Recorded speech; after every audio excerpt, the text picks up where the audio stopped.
मेघालय में जाकर राजा रघुवंशी का मर्डर हो गया। ग्रहों की दृष्टि हो तो सामने वाला लाइफ पार्टनर आपके खिलाफ तंत्र मंत्र की क्रिया कर सकता है, आपको मारने की क्रिया कर सकता है। कौन सी ऐसी राशियां जिनके सबसे ज्यादा ब्रेकअप होते हैं? छठे घर में आपका पार्टनर आपका संबंध बनाए और गुरु की दृष्टि वहाँ ना हो तो आपका जातक, आपका लाइफ पार्टनर आपको छोड़कर चला जाता है। सब कुछ सही था, लेकिन लास्ट में आकर कुछ ऐसा हुआ कि हमारी डील कैंसिल हो गई। मंगल कुंभ की राशि में बैठ जाता है तो लास्ट मोमेंट में काम जाके रुक जाते हैं। लॉटरी और सट्टा 3, 6, 9, 12 पैसा इनके पास आएगा ही आएगा, चाहे लोन से आए चाहे इनकम से आए। तो ये नौबत क्यों आती है कि लोग अपना घर तक गिरवी रख देते हैं? जॉब के स्टाइल से नहीं, बिजनेस के स्टाइल से। बुध, शुक्र और शनि आपकी वेट कर रहे हैं कि आप कब आएंगे और कब मैं आपको भविष्य तक नेम एंड फेम में लेके जाऊँ। ये कहना एकदम सही कि कन्या ही राशि है जिसके पास पैसा मैग्नेट की तरह खींचा चला आता है। भगवान का विशेष आशीर्वाद उनके ऊपर रहता है। तो दिल देने में सिंह राशि नंबर 1 है। लेकिन उनके दिमाग में क्या चल रहा है, दिल में क्या चल रहा है, तो लास्ट मोमेंट तक भी किसी को नहीं बताते। एस्ट्रोलॉजी उपाय से भी ज़्यादा कोच का काम करता है। कैसे हैं आप सभी? बहुत बहुत स्वागत है आप सभी का इस पॉडकास्ट में। मैं आप सभी के साथ हूं कंचन। आज का पॉडकास्ट हम सभी के लिए बहुत ही ज्यादा खास होने जा रहा है। जी हाँ, जो लोग सुबह उठकर सबसे पहले ये देखते हैं कि भाई हम जल्दी से सोशल मीडिया खोल लें, टीवी खोल लें या न्यूज़पेपर में देख लें कि हमारी राशि हमसे क्या कुछ कह रही है, तो उन सभी के लिए ये पॉडकास्ट बहुत खास है। अगर आप भी अपनी राशि देखने के बाद ही अपने घर से बाहर निकलते हैं तो ये पॉडकास्ट आप लोगों के लिए बहुत ही स्पेशल होने जा रहा है। जी हाँ, आज इस पॉडकास्ट में हम बताएंगे कि आपकी राशि आपसे क्या कहती है, राशियों का कमाल क्या होता है, क्या प्रभाव आपकी जिंदगी पे ये डालते हैं। तो चलिए फिर शुरू करते हैं इस खास पॉडकास्ट को। हमारे साथ जाने माने ज्योतिषाचार्य लव भूषण जी है। बहुत बहुत स्वागत है सर आपका। नमस्कार। नमस्ते। कैसे हैं सर आप? मैं अच्छा हूँ। सर, सबसे पहले आज इस पॉडकास्ट को जैसे ही मैंने शुरू किया, मैंने कहा कि ये उन लोगों के लिए बहुत ज़रूरी है जो सुबह उठते ही सबसे पहले अपनी राशियाँ देखते हैं और राशियाँ देखने के बाद ही अपने घर से बाहर निकलते हैं। सर, मेरा सवाल है कि आजकल सबसे पहले लोग उठते हैं, राशियाँ देखते हैं, फिर अपने घर से बाहर जाते हैं या कोई भी शुभ काम करते हैं, क्योंकि माहौल ही ऐसा है। लोग सोच रहे हैं कि पहले राशियाँ देख लें, उसके बाद ही घर से बाहर निकलें। तो इन 12 राशियों में से वो कौन सी राशि है सर जो सबसे ज़्यादा भाग्यशाली है? भाग्य के घर में यदि काल पुरुष के हिसाब से देखा जाए तो धनु राशि भाग्य के घर में बैठी है, तो धनु राशि ही सबसे ज़्यादा भाग्यशाली हुई। तो ऐसे लोगों के साथ में भाग्य चिपका रहता है। यदि बशर्ते भाग्य के जो धनु राशि है वह अच्छे सिग्निफिकेट दे रही हो, लेकिन धनु राशि वाले लोग बाकी राशियों की तुलना में ज़्यादा भाग्यशाली होते हैं। अच्छा जी, जिस तरह से अब हमने शुरुआत करी राशियों को लेकर, आज के डेट में ना सबसे ज्यादा युवा अब ज्योतिष की तरफ अट्रैक्ट हो रहा है। उन्हें लगता है कि जो ज्योतिष द्वारा राशियां बताई जा रही ना, वो बहुत इंपॉर्टेंट है उसकी लाइफ के लिए। तो मेरा सवाल यूथ को लेकर है, खास तौर पर लड़कों को लेकर, जो सबसे ज्यादा ना परेशान रहते हैं कि यार अभी तो रिलेशनशिप में आया था, कुछ टाइम चला, मेरा तो ब्रेकअप हो गया। तो वो कौन सी ऐसी राशियां जिनके सबसे ज्यादा ब्रेकअप होते हैं, दिल टूटते हैं जिनके? पंचम हाउस हमारी लव एंड रिलेशनशिप का हाउस है। यदि पंचम हाउस में केतु, शनि, राहु या मंगल यानी कि पापी और क्रूर ग्रह बैठ जाएं तो ऐसे जातक के रिलेशनशिप चल नहीं पाते हैं, वो बार बार टूट जाते हैं।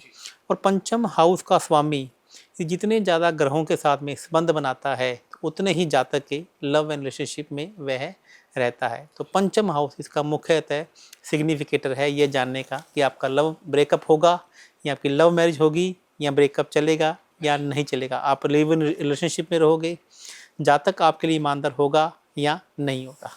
बिल्कुल।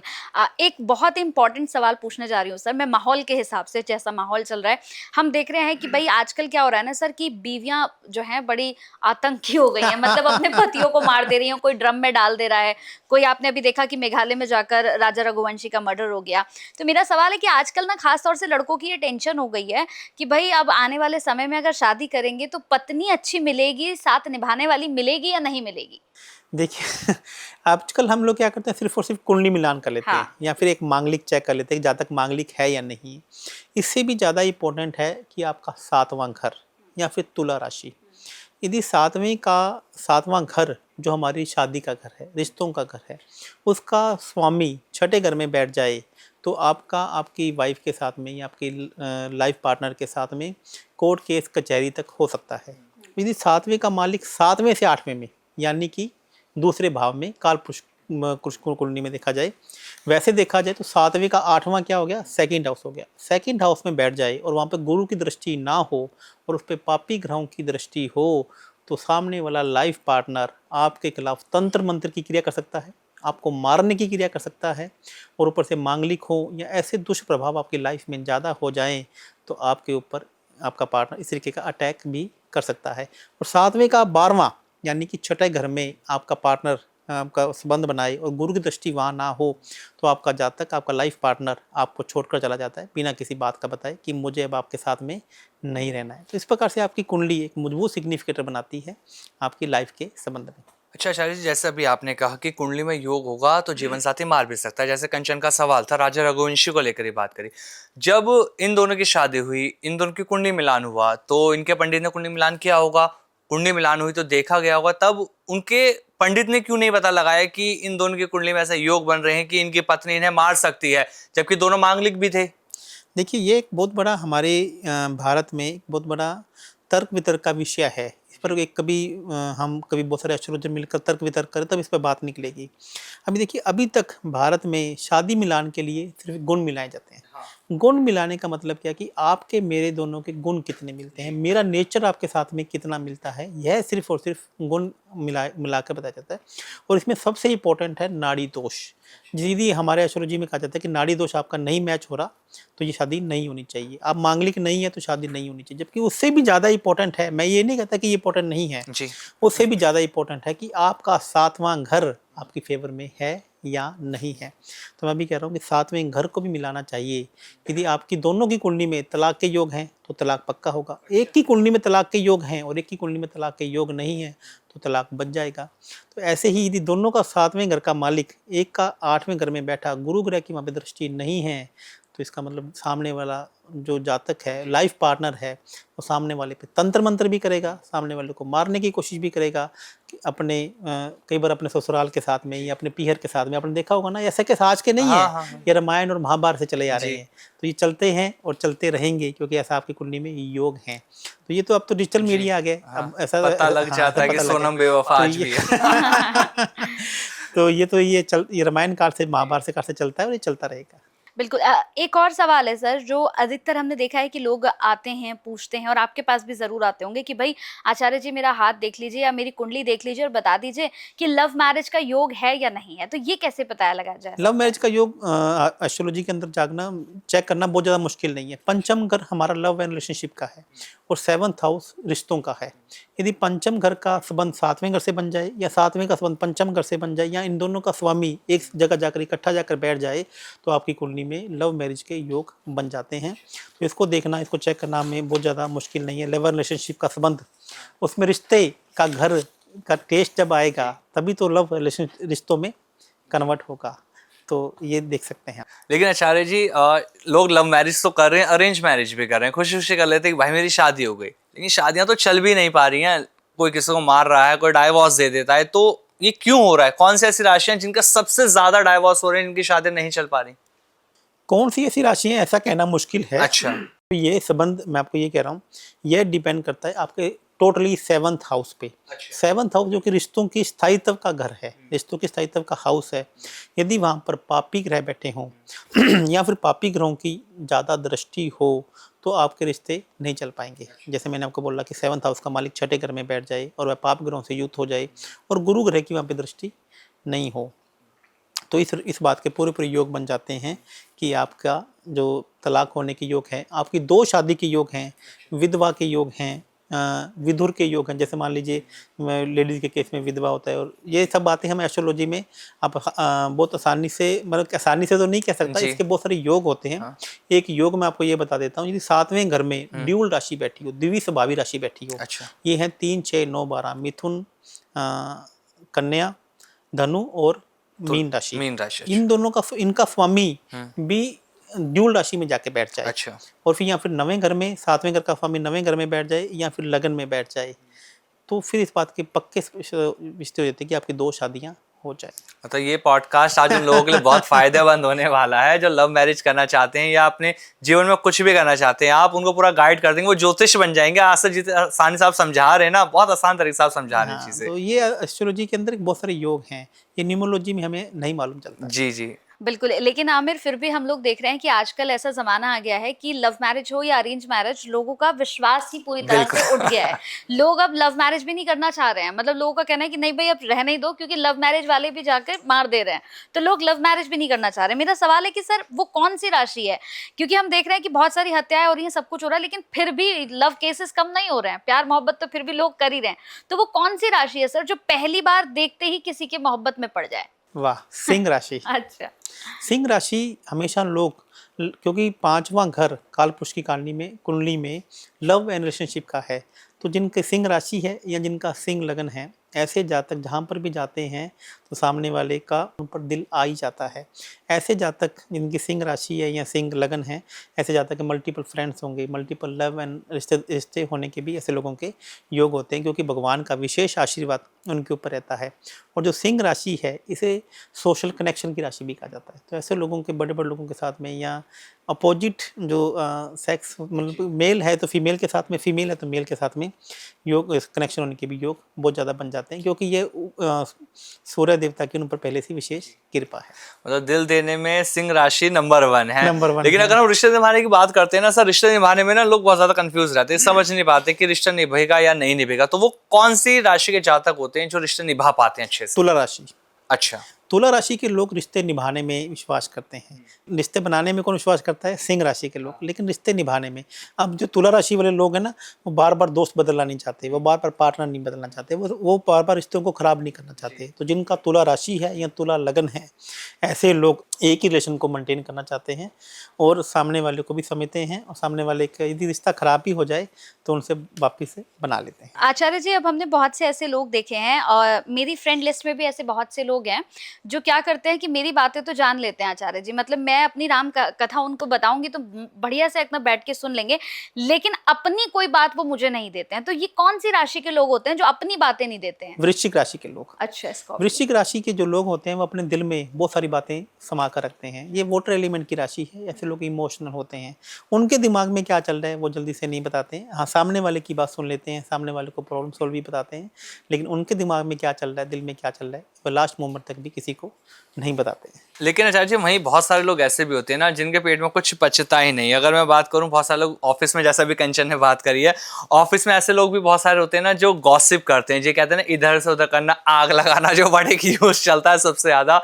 गॉसिप क्यून की अगर मैं बात करूं या किंग की, तो कौन सी राशि के जातक होते हैं? गुरु जब भी बुध राशि में बैठ जाए, कन्या राशि में जब भी बैठ जाता है, या फिर गुरु छठे घर में जब भी आप बैठ जाता है, तो छठे घर को आपके पेट में कहा जाता है, और वहाँ पे गुरु की राशि बैठ जाती है, तो ऐसे लोगों के जातक के पेट में बात पचती नहीं। और ऐसे जातकों को ढोलची भी कहा जाता है। सही कहा आपने।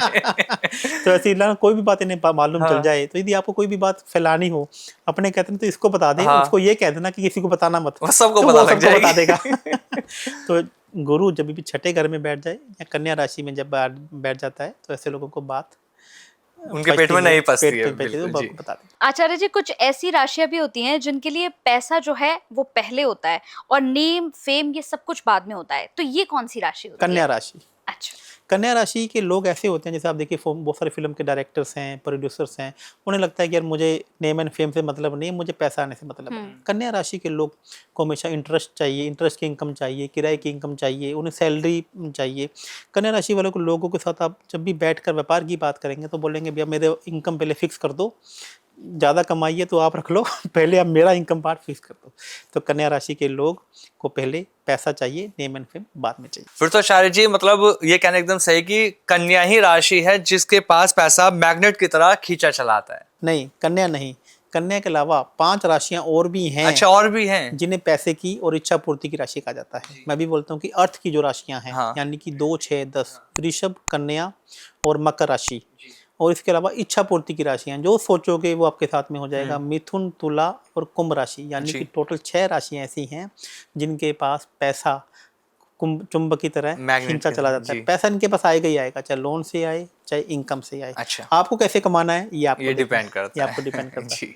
बहुत से ऐसे लोग होते हैं आचार्य जी, हमने देखा है कि अगर हम बैठे हुए हैं और अचानक से अगर उनकी एंट्री होती है तो मतलब मन खुश हो जाता है, उनसे वाइब मैच हो जाती है कि भाई तुम आ गए हो ना, मतलब अब महफिल बहुत अच्छे से सजेगी। तो ये कौन सी राशि के लोग होते हैं? अगेन सिंह राशि, अच्छा। जो सिंह राशि वाले लोग होते हैं ना प्रॉब्लम सॉल्वर होते हैं।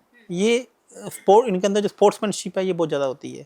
ऐसे लोग सॉफ्टवेयर डेवलपर होते हैं, तो ऐसे जो कहीं भी जाएंगे तो सामने वाले की प्रॉब्लम सॉल्व करने में इन्हें बड़ा मज़ा आता है। ये चुटकियों में बातों ही बातों में सामने वाले की प्रॉब्लम सॉल्व कर देंगे, सामने वाले की बात सुनेंगे और तुरंत उसकी प्रॉब्लम जो ये ऐसे लोग किसी मीटिंग में नहीं भी जाएँ, पहले जाकर आ जाए, नहीं आ जाए तो उनको फ़ोन आता है कि यार आप आज आप आए नहीं, आज आप। मेरा एक दोस्त है मुकेश, वो उसकी सिंह राशि है, तो कहाँ पर भी जाता है तो वो 1 मिनट में माहौल को क्या कर देता है, रंगीन कर देता है। वहीं ऐसे कुछ लोग और भी तो होते हैं ना आचार्य जी, जिनकी आवाज में इतनी मिठास होती है कि लोग उन्हें सुनना पसंद करते हैं। उन्हें लगता है कि किसी महफिल में हम बैठे हैं, एक बंदे की कमी यार वो होता तो उसकी आवाज इतनी मिठास में है कि बहुत अच्छा लगता है उसकी आवाज को सुनने में। तो वो ऐसी कौन सी राशि है? वृषभ राशि। अच्छा। वृषभ राशि के जो लोग होते हैं, या तो वृषभ राशि या वृषभ लगन के लोग होते हैं, तो ऐसे लोग वाणी के बहुत ज़्यादा मीठे होते हैं। ऐसे लोग जब भी बात करते हैं तो ऐसा लगता है कि कानों में मिश्री घुल रही है। जी जी जी। तो वृषभ राशि के लोग हमेशा खाने पीने के भी शौकीन होते हैं और ऐसी बातें करते हैं, ऐसी शेरो शायरी बातें करते हैं, ऐसी रोमांस की बातें करते हैं कि सामने वाले को कर्ण प्रिय लगती है। कुछ लोग ऐसे भी होते हैं आचार्य जी, मैंने देखा है, जिन्हें मिस्टर परफेक्ट या मिस परफेक्ट बनने की आदत है। मतलब जिंदगी भर सीखते रहेंगे, जिंदगी भर कुछ ना कुछ करते रहेंगे, लेकिन जब काम को एग्जीक्यूट करने की बात आती है तो वहां पर वो जीरो हो जाते हैं, वहां पर नहीं उनसे कुछ होता है। ये कौन सी राशि के लोग होते हैं? गुरु जब भी 10वें घर में आ जाए, जहाँ पर गुरु नीच के हो जाते हैं, या गुरु मकर राशि में आ जाए, तो ऐसा लोग जातक हमेशा मिस्टर परफेक्ट बनने की कोशिश करता रहता है, हमेशा ही सीखता रहता है। उसे लगता है कि अभी भी मेरे में कमी है, अभी भी मेरे में कमी है, कहीं मैं कस्टमर में को सेटिस्फाई कर पाऊंगा या नहीं कर पाऊंगा। तो गुरु जब भी नीच के हो जाए, मकर राशि में आ जाए, तो जातक मिस्टर परफेक्ट बनने की कोशिश करता रहता है। जब आपने मिस्टर परफेक्ट की बात करी तो बहुत सारे कपल ना आज के डेट में ऐसे भी हैं, उनकी एक्सपेक्टेशन इतनी ज़्यादा बढ़ गई, उन्हें लगता है कि हमारी लाइफ के अंदर ना लग्जरी होना चाहिए, लंबी गाड़ी होना चाहिए, शॉपिंग पर डेली जाएं, ये करें वो करें, सारी चीज़ें होती हैं, जिसके चक्कर में ना वो क्रेडिट कार्ड से लोन लेना, इधर से लोन लेना, फंस जाते हैं इस चक्कर में। तो इनके लिए क्या क्या कोई ग्रह जिम्मेदार होता है जिस वजह से ऐसा होता है इन लोगों के साथ? छोटे छोटे लोन, हाँ। क्रेडिट कार्ड का मतलब क्या, छोटा लोन, जी। मतलब माइक्रो लोन। हम्म। ये आप इसे कहते हैं प्लास्टिक मनी से लोन। प्लास्टिक मनी का लोन आप जातक के ऊपर तभी चढ़ता है जब बुध और चंद्रमा की युति एक साथ में हो जाती है। छठे घर में हो जाए, 8वें घर में हो जाए या 12वें घर में हो जाए, तो जातक प्लास्टिक मनी से लोन लेता है और उसमें फंसता ही चला जाता है। ऐसे जातक के पास सुबह से लेकर शाम तक क्रेडिट कार्ड वालों के या छोटे छोटे लोन, कहीं से 10,000 रुपये का लोन ले लिया, कहीं से 15,000 रुपये का लोन ले लिया, उन्हीं के ही फ़ोन आते रहते हैं। आचार्य जी, आजकल गोल्ड लोन जो है वो बड़ी आसानी से मिल जाता है, लेकिन ये सबके साथ नहीं होता है। हमने देखा है बहुत से लोगों को प्रॉब्लम भी होती है। तो वो कौन से योग होते हैं जो घर का जो सोना है वो गिरवी रखवा देते हैं? गुरु गुरु। जब भी बुध की राशि में बैठ जाए, बुध की भी कन्या राशि में जब भी बैठ जाता है, तो ऐसा जातक गोल्ड लोन ले तो उसको गोल्ड लोन को चुकाना भी मुश्किल हो जाता है, क्योंकि गुरु की दोनों राशियों में बुध ग्रह नीच के माने गए हैं, चाहे वो धनु राशि में हो, चाहे वो मीन राशि में हो। तो ऐसे ही जब बुध को ये मालूम चल गया कि मेरे को गुरु ग्रह ने स्थान नहीं दिया, तो जैसे ही गुरु यहाँ पर बुध की कन्या राशि में आकर बैठ जाए, तो वह गोल्ड लोन को गिरवी करवा देता है, क्योंकि गोल्ड किसे देखा जाता है, गुरु ग्रह से देखा जाता है। तो ऐसा जातक गोल्ड लोन ले या वह गोल्ड उसको बेचना पड़ जाता है, लोन चुका नहीं पाता है, या गोल्ड उसके हाथ से कभी कभी गुम भी हो जाता है। जैसे आपने अभी गोल्ड की बात करी आचार्य जी, अभी हमने क्रेडिट कार्ड की बात करी, बहुत सारे लोग ऐसे भी होते हैं कि वो ईएमआई के जाल में फंसते चले जाते हैं और नौबत यहाँ तक आ जाती है, उनके हालात इतने खराब हो जाते हैं कि वो अपने घर के कागज गिरवी रख देते हैं, घर गिरवी रख देते हैं, ताकि उनके ऊपर जो कर्ज है वो उतर सके, वो अपनी लाइफ को जी पाए। तो ये नौबत क्यों आती है कि लोग अपना घर तक गिरवी रख देते हैं? मंगल बुध की युति। अच्छा।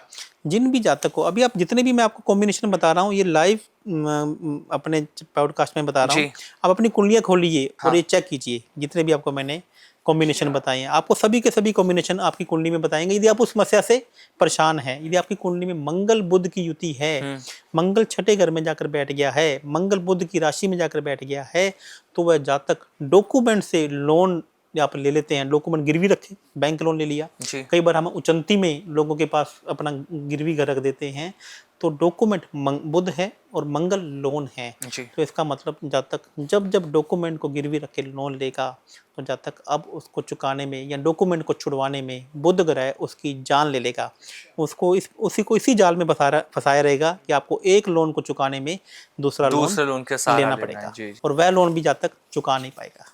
बिल्कुल। कई ऐसे लोग भी हमने देखे हैं आचार्य जी, जो अपना खून पसीना देकर जो है मकान बनवाते हैं, घर बनवाते हैं, और लेकिन जिसे वो रेंट पर देते हैं, कुछ समय बाद पता चलता है कि जिसको किराए पे कमरा दिया था उसी ने पूरे मकान को अपने नाम करवा दिया है। तो ऐसा कब होता है? ऐसी बदकिस्मती कब आती है जीवन में?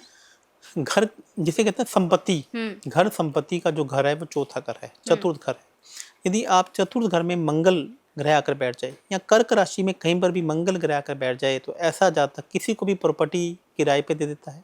या प्रॉपर्टी कभी कभी ऐसा होता है ना, आप बोलते हैं कि आप किसी रिश्तेदार को घर दे देते हैं कि आप कुछ दिन के लिए ले लो, बाद में मुझे खाली कर देना, तो वह जातक सामने वाला आपकी प्रॉपर्टी को अपनी प्रॉपर्टी मान लेता है। तो किराएदार अपनी प्रॉपर्टी मान लेता है, जिसी को किसी रिश्तेदार को या दोस्त को दे दिया तो वह अपनी प्रॉपर्टी मान लेता है। तो वह जातक को खाली कराने में या आपको ये कराने में आपको कानूनी विवाद का सहारा लेना पड़ता है, और उसके बाद भी आपको तारीख पे तारीख मिलती रहती है, क्योंकि मंगल ग्रह यहाँ पे क्या हो गए हैं, नीच के हो गए हैं। जब हम घर की बात करें तो आचार्य जी, बहुत सारे केसेस ऐसे भी हम देखते हैं कि इंसान पूरी जिंदगी ना अपनी किराए के मकान में निकाल देता है। उसका सपना तो होता है, हर ख्वाहिश होती है कि मेरा अपना खुद का मकान हो, लेकिन वो ऐसा हो नहीं पाता। पूरी जिंदगी किराए पे निकल जाती है, खुद की भी, उसके बच्चों की भी। तो ऐसी नौबत क्यों आती है? क्या वजह है कि पूरी जिंदगी किराए पे ही निकल जाती है मकान? घर के सुख का जो भाव है, हाँ। जब मैंने बताया कि चौथा घर घर के सुख का भाव है। हाँ।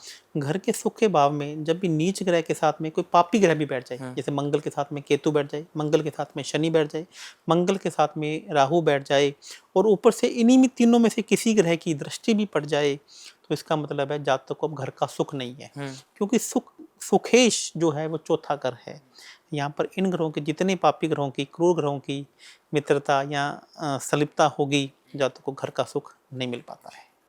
आचार्य जी, बहुत से लोग मुझे ऐसे मिलते हैं, मेरे रिश्तेदारी में भी ऐसे बहुत से लोग हैं जो कहते हैं कि सब कुछ जीवन में ठीक चल रहा था, सारी डील फाइनल हो गई थी, एक मकान जो है बेच रहे थे, सब कुछ सही था, लेकिन लास्ट में आकर कुछ ऐसा हुआ कि हमारी डील कैंसिल हो गई। तो ये क्यों होता है आचार्य जी? जब भी मंगल कुंभ की राशि से अपना योग बनाता है, मंगल 11वें घर में बैठा हो या किसी भी भाव में मंगल कुंभ की राशि में बैठ जाता है, तो लास्ट मोमेंट में काम जाके रुक जाते हैं। आप देखेंगे सामने थाली पड़ी है, हाँ। खाना सजा पड़ा है, जैसे आप मुंह में खाना निवाला, आपके मुंह में अंदर नहीं जाता है। क्योंकि शनि महाराज की मकर राशि में मंगल उच्च के होते हैं, तो उन्होंने एक राशि पहले मंगल को दे दी है। तो जैसे ही मंगल शनि महाराज की दूसरी राशि में आ जाते हैं, तो शनि महाराज जी अब बोलते हैं मंगल, अब मैं तुम्हें नहीं छोड़ूंगा। तो यहाँ पर ऐसे आते ही तो लास्ट मोमेंट पे सामने वाले जातक के काम रुक जाते हैं। अच्छा जी, एक चीज़ और इसमें मैं जानना चाहता हूँ, बहुत सारे लोग ऐसे होते हैं जो घर से बहुत ज़्यादा अटैच होते हैं। किसी का दुख देखा, उनकी आंखों में आंसू आ गए। ऐसे लोग किस मिट्टी से बने होते हैं? कौन सी राशि के लोग होते हैं? कर्क राशि। कर्क राशि जिसे चलता हुआ पानी कहा जाता है, अच्छा। जिसे बहता हुआ पानी कहा जाता है। तो कर्क राशि के लोग बहुत इमोशनल होते हैं, वो बड़ी डीप और गहराई वाले होते हैं। वह सभी सामने वाले को अपने ही कार्य क्षेत्र में उनके पास में जाके कोई रोने लग जाए तो उन्हें बहुत जल्दी अपना कंधा दे देते हैं। कर्क राशि और या फिर कर्क लगन के लोग, जैसे भगवान श्री राम का कर्क लगन है, इमोशनली हो जाते हैं। इंदिरा गांधी जिनका कर्क लगन है, ऐसे बहुत सारे लोग हैं जी। जो बहुत सारे इमोशनली अटैच हो जाते हैं। मेरा खुद का कर्क लगन है। अच्छा। आचार्य जी, कई लोग ऐसे होते हैं जिनका दिमाग, मैं देखती हूँ कि 24 घंटे ही बिजनेस में चलता रहता है। मेरे बहुत ऐसे खास लोग हैं जो हर वक्त बिजनेस का ही सोचते रहते हैं कि कहाँ से पैसा आ जाए, कहाँ से बिजनेस अच्छे से चल पाएगा। तो ये बिजनेस माइंडेड राशि कौन कौन सी होती है? तुला राशि। तुला राशि जिसे बिजनेस की राशि कहा जाता है, बिजनेस माइंडेड की राशि कहा जाता है। ये कहीं पर भी जाएंगे, कहीं पर भी बात करेंगे, तो इन्हें हर बिजनेस में, हर बात में बिजनेस दिखेगा कि इस आइडिया को मैं बिजनेस में कैसे कन्वर्ट कर दूँ। तो आज जितने भी बिजनेस आइडिया जिनके तुरंत बिजनेस क्लिक किया है, या तो तुला राशि के लोग हैं या तुला राशि उनके लगन में बैठी हुई है। तो ऐसे लोग एक बिजनेस आइडिया को पिक करते हैं और उस आइडिया को बहुत बड़े बिजनेस में तब्दील कर देते हैं। और वहीं कुछ लोग ऐसे भी होते हैं आचार्य जी, जो हार नहीं मानते। वो किसी भी लेवल का रिस्क लेने के लिए तैयार रहते हैं। उन्हें हार नहीं माननी, उन्हें ये पता है भैया मैं रिस्क लूंगा तो ये काम हो जाएगा। ये कौन से ऐसे खास राशि वाले लोग होते हैं? सबसे ज़्यादा तो जो रिस्क टेकिंग कैपेसिटी है वो है वृश्चिक राशि में। आप इंडिया के जितने भी रिस्क टेकर देखेंगे, जिनका चंद्रमा वृश्चिक राशि का है, वह सबसे बड़े रिस्क टेकर हैं और वह बहुत बड़ी रिस्क लेते हैं और उनके दिमाग में क्या चल रहा है वो किसी को नहीं बताते हैं, और लास्ट मोमेंट पे बताएंगे।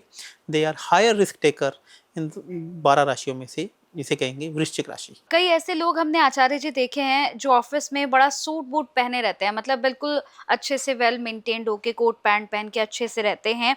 क्या ये कोई खास राशि होती है जो खुद को बिल्कुल सजा के संवार के रखते हैं? मकर राशि। मकर राशि या फिर मकर लगन जिनका होता है वो हमेशा घर से जब भी निकलेंगे सूट बूट होकर निकलेंगे, किसी से जातक से मिलने जाएंगे हमेशा तैयार होकर जाएंगे। अब विजयमाला जी की राशि देख लीजिए, मकर राशि है, तो ऐसे लोग हमेशा अपने ऑफिस को भी स्टैंडर्ड मेंटेन करके रखेंगे और घर पे भी रहेंगे। ऐसे लोग दिन में अलग कपड़े पहनेंगे, नाइट में सूट अलग सूट पहनेंगे, और सुबह मॉर्निंग वॉक पे जाएंगे तो अलग कपड़े पहन कर जाएंगे। ऐसे लोगों को अपना स्टेटस मेंटेन, अच्छे अच्छे लोगों से रिलेशन बनाना, बड़े बड़े लोगों से रिलेशन बनाना इनकी शौकीन होता है। जिस तरह से पूरे पॉडकास्ट में बात कर रहे हैं ना आचार्य जी, बहुत इंटरेस्टिंग चीजें आप बता रहे हैं। अब डिजिटल पे लोग हमें देख रहे हैं, तो मैं इसी से रिलेटेड चीज अब आपसे पूछने वाला हूँ। डिजिटल का जमाना है, सोशल मीडिया हमारी जिंदगी का एक बहुत बड़ा हिस्सा बन चुकी है। पूरा दिन हम लोग उसी पे टाइम स्पेंड करते हैं। बहुत सारे लोग ऐसे हैं जो सोशल मीडिया पे अपना यूट्यूब बनाते हैं, इंस्टाग्राम बनाते हैं, लेकिन फेमस नहीं हो पाते। बहुत टाइम उन्हें हो जाता है, 2-2 3-3 4-4 साल लगा दे, लेकिन फेमस होते। कुछ ऐसे होते हैं, आज अकाउंट बनाया, आज से वीडियो डाली, महीने 2 महीने 3 महीने बाद उनके लगातार फॉलोअर्स बढ़ रहे हैं, सब्सक्राइबर बढ़ रहे हैं, एकदम से उनको एंगेजमेंट मिलनी शुरू हो जाती है। तो इसके पीछे क्या खास बात होती है कि अचानक से वो इतना फेमस हो जाते हैं, उन्हें खुद पे यकीन नहीं होता? वायु तत्व की राशियां, वायु तत्व यानी कि एयर एलिमेंट। अच्छा। एयर एलिमेंट की 3 राशियां होती हैं, 3, 7, 11, मिथुन, तुला और कुंभ राशि। जी। इन्हें भगवान की तरफ से आशीर्वाद है कि आप सोशल मीडिया पे आइए और आपको आगे मैं बढ़ाऊंगा। आप देखिए कुछ लोगों का कंटेंट देखिए बिल्कुल भी अच्छा नहीं है, कुछ लोगों की एडिटिंग देखिए बिल्कुल भी अच्छी नहीं है, फिर भी भगवान का आशीर्वाद उनके साथ में है। एक एक रील में मिलियंस उनके व्यू आ रहे हैं। तो वायु तत्व की राशियाँ जिनकी भी हैं, यदि आप वायु तत्व की राशि के लोग हैं और अभी तक आप सोशल मीडिया पे नहीं हैं, आप जाइए। भगवान विष्णु, भगवान बुध, शुक्र और शनि आपकी वेट कर रहे हैं कि आप कब आएंगे और कब मैं आपको वायु तत्व नेम एंड फेम में लेके जाऊंगा। मिथुन, तुला और कुंभ राशि। आचार्य जी, बहुत से लोग हमारे बीच ऐसे भी हैं, हमारे ऑफिस में भी हैं या जहाँ मैं रहती हूँ वहाँ भी, जो चाहते हैं कि जिंदगी बिल्कुल सुकून से चले, मतलब ज्यादा टेंशन हमें चाहिए नहीं, एक फिक्स सैलरी हो, घर में पत्नी हो, शाम को जब जाऊं तो मुस्कुराते हुए गेट खोले, अच्छा खाना मिले, बस इसी में हम खुश हैं। तो ये कौन सी राशि के लोग होते हैं? पृथ्वी तत्व के लोग, यानी कि वृषभ, कन्या और मकर राशि के लोग ऐसे लोग होते हैं जिन्हें एक फिक्स इनकम पहले चाहिए होती है। उन्हें एक ऐसा लगता है कि एक रेंट की इनकम, किराए की इनकम ऐसी हो जाए, अब बाकी चीज़ें सेकेंडरी बाद में देखेंगे। तो पृथ्वी तत्व के जो लोग होते हैं, पहले उन्हें एक स्थायी इनकम या फिक्स इनकम वो पहले भागते हैं, उसके बाद वो नेम एंड फेम या लीडरशिप की ओर जाना चाहते हैं। अच्छा शायद जी, जिस तरह से हम राशियों को लेकर अभी तक हम बात करी, हमने ग्रहों को लेकर भी बात करी, अब एक सवाल और मैं आपसे जानना चाहता हूँ। बहुत सारे लोगों को लगता है कि मेरी राशि में शेयर मार्केट का योग नहीं है, क्योंकि कुछ लोगों को लगता है कि आज मैंने अपनी राशि देखी, इसमें लिखा है कि अगर शेयर मार्केट में पैसा लगाया तो पैसा डबल। तो वो कौन सी राशि होती है जिन्हें शेयर मार्केट से सबसे ज्यादा लाभ मिलता है? शेयर मार्केट की मैं बात करूँ तो पंचम हाउस, जी। जो पंचम हाउस शेयर मार्केट से, सट्टा मार्केट से देखा जाता है। बिना मेहनत का पैसा, यानी कि छठा घर। हाँ। तो ऐसा, अब शेयर मार्केट में 2 हाउस आपके लिए बहुत अच्छे से काम करते हैं, पहला 5वां घर और छठा घर होता है बिना मेहनत का पैसा। जी। इन दोनों हाउस के मालिक यदि आपस में युति बनाकर एक जगह बैठ जाएं तो इसका मतलब है आपको पैसा शेयर मार्केट से आएगा ही आएगा। अच्छा। और इन शॉर्ट समझें, सूर्य और बुध ग्रह की युति बन जाए, 5वें घर का जो स्वामी है वह सूर्य ग्रह है और छठे घर का स्वामी बुध ग्रह है, तो आपको शेयर मार्केट से पैसा कमाने में वो सहूलियत रहती है, लगातार उनको उसमें लाभ मिल सकता लाभ है। मिल सकता और वहीं एक चीज और होती है, लॉटरी और सट्टा। इसमें भी लोग ना राशि बहुत आजमाते हैं कि यार मेरी राशि में क्या लॉटरी और सट्टा लग सकता है, तो क्या इसके बारे में भी कुछ है? अचानक से पैसा आना, हाँ। जैसे मैंने बोला बिना मेहनत के पैसा आना, जी। तो ये शेयर मार्केट का मतलब है, या किराए की इनकम या हाँ। ब्याज की इनकम। जी। अचानक से धन आना, अचानक से पैसा आना, हाँ। लॉटरी से पैसा आना, तो इसका मतलब 8वां भाव जो आपको एक ही दिन में करोड़पति बना देता है। यदि 8वें भाव का स्वामी 11वें घर में बैठा हो दूसरे भाव से लिंक बनाकर, तो आपकी कुंडली में एकदम से पैसा आने का, लॉटरी से, सट्टे से, जुए से या 2 नंबर की इनकम से पैसा आने का योग आपकी कुंडली में बन जाता है। आचार्य जी, कई लोग ऐसे होते हैं जो अक्सर कहते हैं कि हमारे घर में आज पंखा खराब हो गया, फ्रिज खराब हो गया, ट्यूबलाइट चलते चलते बंद हो गई, अचानक से घर में जो भी इलेक्ट्रॉनिक जो सामान है हमारे पास, वो कुछ ना कुछ खराब हो रहा है। तो ये क्यों होता है? कौन सी राशियों के साथ ज्यादा होता है? ये राहु ग्रह से देखा जाता है। राहु ग्रह से। जो इलेक्ट्रॉनिक आइटम है, जितने भी इलेक्ट्रॉनिक आइटम, यदि आपके घर पे इलेक्ट्रॉनिक आइटम खराब हो रहे हैं, गाड़ी का साइड का मिरर टूट गया है, आपके घर का शीशा टूट जाता है, शीशा और दर मिरर मतलब ग्लास में फ़र्क है यहाँ पे, तो और घर के इलेक्ट्रॉनिक आइटम बार-बार ख़राब हो रहे हैं, तो इसका मतलब राहु ग्रह अब आपको ख़राब सीटिंग फैक्टर दे रहा है और वो आपको पहले से ही संकेत दे रहा है कि कोई ना कोई आपके साथ में फ्रॉड हो सकता है, ऑनलाइन फ्रॉड हो सकता है, तो बच के रहिएगा। तो यानी कि प्रकृति अब आपको संकेत दे रही है। अच्छा जी, घर के बाद अगर हम बात करते हैं तो लोगों की ख्वाहिश होती है कि मेरे पास एक लग्जरी गाड़ी हो। हर किसी की ख्वाहिश है कि यार मेरे पास अगर कम सैलरी भी है तो उसके अकॉर्डिंग गाड़ी हो, जिसपे ज़्यादा पैसा लगता है, एक लंबी चौड़ी गाड़ी हो। तो आपके पास गाड़ी होगी या नहीं होगी, कैसे पता लग सकता है? शुक्र ग्रह, अच्छा। यदि आपके पास में शुक्र ग्रह आपको मजबूत सिग्निफिकेटर दे रहा है, तो आपको बड़ी गाड़ी, बड़ा घर, बड़ा बंगला देने से आपको कोई रुक नहीं सकता है। यहाँ जी। पे एक बुध और शुक्र ग्रह की एक युति होती है, जो आपको बड़ा गाड़ी और बड़ा घर दोनों प्रोवाइड करती है।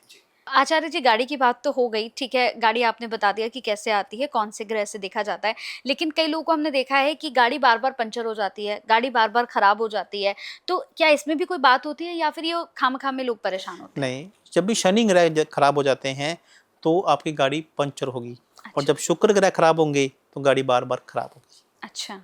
टायर, रबड़ जो है वो शनि ग्रह से देखा जाता है, और जो गाड़ी है वो शुक्र ग्रह से देखी जाती है। यदि आपका शुक्र नीच का है, शुक्र खराब है, तो आप देखेंगे गाड़ी में खरोंचे पड़ जाएंगी, गाड़ी किसी टच हो जाएगी, गाड़ी चलते-चलते आपकी खराब हो जाएगी, और टायर पंचर होता है तो शनि ग्रह कहीं न कहीं ज़्यादा खराब होता है। अच्छा जी, अब मैं आपसे ना एक उपाय भी जानना चाहता हूँ। बहुत सारे लोग ऐसे होते हैं जिनके पास पैसा एकदम आता है और अचानक से चला भी जाता है।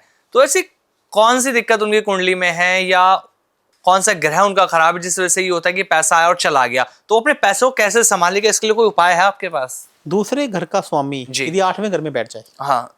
या फिर दूसरे घर का स्वामी 12वें घर में जाके बैठ जाए, तो ऐसे जातक के पास पैसे का आना जाना लगा रहता है। अच्छा। पैसा इसके आदमी को टिकता नहीं है। जी। पैसा एकदम से आएगा और पैसा एकदम से चला जाएगा। यदि आप चाहते हैं कि पैसा आपके पास आ जाए और पैसा आपके पास जाए नहीं, जी।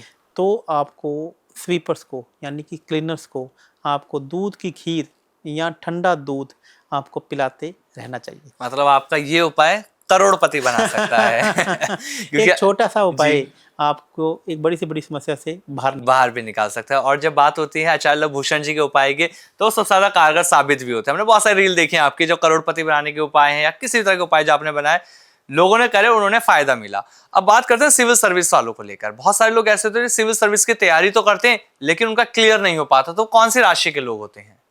देखिए, यहाँ पे सिविल सर्विस का मतलब है किसी भी प्रकार की जॉब है तो वह छठे घर से देखी जाती है। जी। और जॉब के अंदर स्थायित्व 7वां कर देता है। जैसे मैंने आपको बताया, रिश्तों में स्थायित्व भी 7वां कर देता है। तो स्थायित्व का जो घर है वो 7वां घर है। यदि छठे घर का मालिक और 7वें घर का मालिक एक साथ में युति बनाकर बैठ जाता है, तो आपकी नौकरी में स्थिरता होगी, नौकरी पक्की होगी। और इसके साथ में 2 ग्रह ऐसे हैं, सूर्य और गुरु ग्रह, जो आपको ये दिखाते हैं कि आपको गवर्नमेंट से प्रॉफिट होगा या नहीं होगा। अच्छा। गवर्नमेंट से आपको बेनिफिट होगा या नहीं होगा। तो ये हर जातक की एक अलग अलग कुंडली है, जिसको देख के बताया जाता है कि आपको प्राइवेट जॉब में जाना चाहिए जी। या आपको सरकारी नौकरी में जाना चाहिए। यदि सूर्य गुरु आपकी फेवर में नहीं बैठे हैं, तो आपको सरकारी नौकरी में नहीं जाना चाहिए, आपको प्राइवेट नौकरी में जाना चाहिए। आपकी जॉब बड़ी होगी या छोटी होगी, ये भी हम देख के बता सकते हैं। छठे घर का संबंध यदि 7वें घर से नहीं बन रहा है, तो आपकी जॉब छोटी होगी। अच्छा जी, एक आखिरी सवाल और। जो लोग कंफ्यूज रहते हैं कि मुझे बिजनेस करना चाहिए या मेरे लिए जॉब सही है, क्योंकि ना लोग कंफ्यूजन में रहते हैं। उन्हें लगता है कि मैं जॉब करूंगा तो सब सही चलेगा, किसी को लगता है कि नहीं यार जॉब नहीं करनी, बिजनेस करना है। तो ये कौन से राशि के लोग होते हैं जिनका माइंड ना डाइवर्ट रहता है, एक जगह टिक नहीं पाता, डिसीजन नहीं ले पाते हो? देखिए, यहाँ पर फिर एक कुंडली देखकर ही इसको बताया जाता है। अच्छा। जैसे मान लीजिए कि जो कन्या राशि के लोग हैं वह जॉब लवर होते हैं, और जो तुला राशि के लोग हैं वो बिजनेस लवर होते हैं। जी। तो मान लीजिए कि आपका बिजनेस भी आप कर रहे हैं, और तो फिर आपको अपना बिजनेस करने का सिस्टम चेंज करना पड़ेगा। कई बार कन्या राशि के लोग बिजनेस कर लेते हैं, तो ऐसे जातक को अपना बिजनेस करने का स्टाइल चेंज करना पड़ेगा। इन्हें अपना बिजनेस जॉब के तरीके से करना पड़ेगा। देखो, आप देखते होंगे कई बार बहुत सारी दुकानों के बाहर या शोरूम के बाहर लिखा होता है खुलने का समय 10 बजे हाँ। और बंद करने का समय 7 बजे। तो वह उसी स्टाइल से काम करेंगे तो उनके पास जातक ग्राहक आएंगे। यदि वह दुकानों का लिमिटेड टाइम कर देंगे तो उनका काम नहीं चलेगा। जी। और उसी प्रकार से यदि कन्या राशि वाले लोग तुला राशि वाले लोग जॉब करते हैं, तो उन्हें अब जॉब के स्टाइल से नहीं, बिजनेस के स्टाइल से करनी है। तो उन्हें अब अच्छा। बॉस को, जब तक बॉस वहाँ बैठे हैं तब तक उनको घर पे नहीं जाना है। यदि बॉस से पहले वो घर पे चले गए तो बॉस उनको जॉब से निकाल भी सकता है। जी। तो ये आपकी कुंडली में योग है। तो छठा घर और 7वां घर भी हमें बताता है। तो ये मेरे कहने का मतलब है, बाकी लोगों की तरह देखिए मैं उस अभियान में लगा हूँ हाँ। जहाँ पे एस्ट्रोलॉजी आपको डिसीजन देगी, आपको निर्णय देगी। तो दोस्तों आप ये समझेंगे कि एक छोटा सा उपाय सबके लिए बराबर काम करेगा, ऐसा नहीं हो सकता है। उसके लिए कुंडली का विश्लेषण बहुत कुंडली का जरूरी है। विश्लेषण बहुत ज़्यादा ज़रूरी है और मुझे भी मालूम है कि मैं एक अभियान में लगा हूँ, मैं आपको योग बताने में लगा पड़ा हूँ। जी मुझे हो सकता है कि थोड़ा समय लगे, लेकिन जी। जीत हमारी ही होगी। बिल्कुल आचार्य जी, और जो लोग ये पॉडकास्ट देख रहे थे शुरू से वो समझ चुके होंगे, क्योंकि ज्योतिष को लोगों ने एक तरह से ना डर भी बना दिया है। उन्हें लगता है कि यार ज्योतिष के पास जाएंगे तो शायद हम कुछ गलत ही होगा, लेकिन आप जिस तरह से समझा रहे हैं, जिस तरह से बताया आपने, बहुत अच्छे तरीके से समझाया, चीजों को बताया गया। अब जो लोग इस पॉडकास्ट को देख रहे हैं आचार्य जी, उनके लिए आप क्या कहना चाहेंगे, एक लास्ट मैसेज ऐसा जो लोगों की लाइफ को बदल सके? देखिए, मैं आपको ये बात बताना चाहूँगी कि हमारी कुंडली में कुछ लोग ऐसे होते हैं कि किसी भी काम को हाथ लगाते हैं, तुरंत उनके काम बनने लग जाते हैं। तो इसका मतलब कर्मेश आपका बहुत अच्छे धन बैठा हुआ है। कुछ लोग बहुत अच्छे भाग्य को लेकर आए हैं, यानी कि उनका भाग्य का मालिक बहुत अच्छे स्थान पर बैठा हुआ है। तो ये उनके पिछले जन्म के कर्म हैं, उनके पूर्वजों के कर्म हैं। तो हो सकता है वे आपके साथ में नहीं हों। आपने अपने पूर्वजों ने जाने-जाने में या अपने पिछले जन्म में जाने-जाने में कोई बहुत बड़ी गलती कर दी। तो अभी आप उन ग्रहों को, यदि अपने शत्रु ग्रहों को बना लेते हैं, ऐसे कुछ कर्म कर लेते हैं जो आपके पेंडिंग पड़े हैं, जो ग्रह आपसे नाराज़ हैं, तो आप अपने चीज़ों को ठीक कर सकते हैं। जी तो इसके लिए आपको एक अच्छे एस्ट्रोलॉजर के पास, एक अच्छे न्यूमरोलॉजिस्ट के पास, एक अच्छे वास्तु एक्सपर्ट के पास जाना पड़ता है। अब हर आदमी अपने आप को बेस्ट कहता है, तो मैं कहता हूँ कि मैंने अपनी लाइफ चेंज की है। मैंने जी आज अपने आप को अरबपति खरबपति बनाया है और मैं वो एस्ट्रोलॉजर हूँ जिसने डंके की चोट पे अपने आप को साबित किया है, ट्रू किया है। तो मैं इतना कहना चाहता हूँ, आपने मेरे को भी सुना, आप लोगों को भी सुनिए। किसी के पास जाने से पहले उसको पहले सुनिए, बिल्कुल सर। उनके चेहरे के भाव समझिए, उससे कॉन्फिडेंस समझिए कि कोई बनावटी बातें कर रहा है या कोई एक्चुअल बातें कर रहा है। तो एस्ट्रोलॉजी एक धर्म का विषय है, बिल्कुल एक अपने आप को समझने का विषय है। और मैं आपको एक बात बताता हूँ कि एस्ट्रोलॉजी उपाय से भी ज़्यादा कोच का काम करती है, समझने का काम करती है। जैसे मैंने जी। आपको बताया कि आप जॉब भी करते हैं तो आपको बिजनेस के तरीके से करना पड़ेगा। अब आप बिजनेस भी करते हैं तो आपको जॉब के तरीके से करना पड़ेगा। तो ये उपाय से भी ज़्यादा चीज़ें आपको बताती हैं, आपको एक गाइड करती हैं कि आपका काम करने का तरीका, आपको चीज़ें इस तरीके से आप कब कहाँ कैसे क्या कैसे करना करना है। अब कुछ लोगों की मैं बताता हूँ, ऐसे एक दिन की कुंडली होती है, जी एक रात की कुंडली होती है। यदि आपको दिन में काम सूटेबल करेगा या रात में काम सूटेबल करेगा, आपको वर्क फ्रॉम होम करना चाहिए या वर्क फ्रॉम ऑफिस करना चाहिए। अब मैं आपको बताऊं कि मेरे पास बहुत सारे जातक ऐसे भी आते थे जो वर्क फ्रॉम होम करते थे। अब बोलते कि सर हमारे पास कोई रास्ता भी नहीं है कि हम घर से काम ही करेंगे, हमारे पास कोई रास्ता ही नहीं है, आप ऑफिस बना नहीं सकते। तो मैंने बोला आप घर पे जब भी काम करें तो आपको एक प्रॉपर ऑफिस बनाना पड़ेगा। आप कुर्ते पजामे में या नाइट सूट में बैठ के काम नहीं कर सकते अच्छा कि आपको, क्योंकि आपका वर्क फ्रॉम होम लिखा ही नहीं हुआ है। बिल्कुल आप जब भी घर पे भी बैठें तो एक मार्केट से एक राउंड लगा के फिर बैठें, और एक टेबल चेयर आपकी प्रॉपर होनी चाहिए। जैसे आप कोट पैंट में सूटेड बूटेड होकर बैठे, ऐसे बैठे कीजिए। आपको एक ब्रेक लंच करना है या जब ऑफिस छोड़ते तो ऐसे ही छाना, ऐसे नहीं कि जब भी मन किया घुस गए घर के अंदर, जब भी मन किया अरे भाई फिर मेरे लिए चाय लेकर आओ, अभी भाई मेरे लिए लेकर आओ, तो ऐसा आपको नहीं करना। जैसे ही उन्होंने ये किया उनका काम चल पड़ा।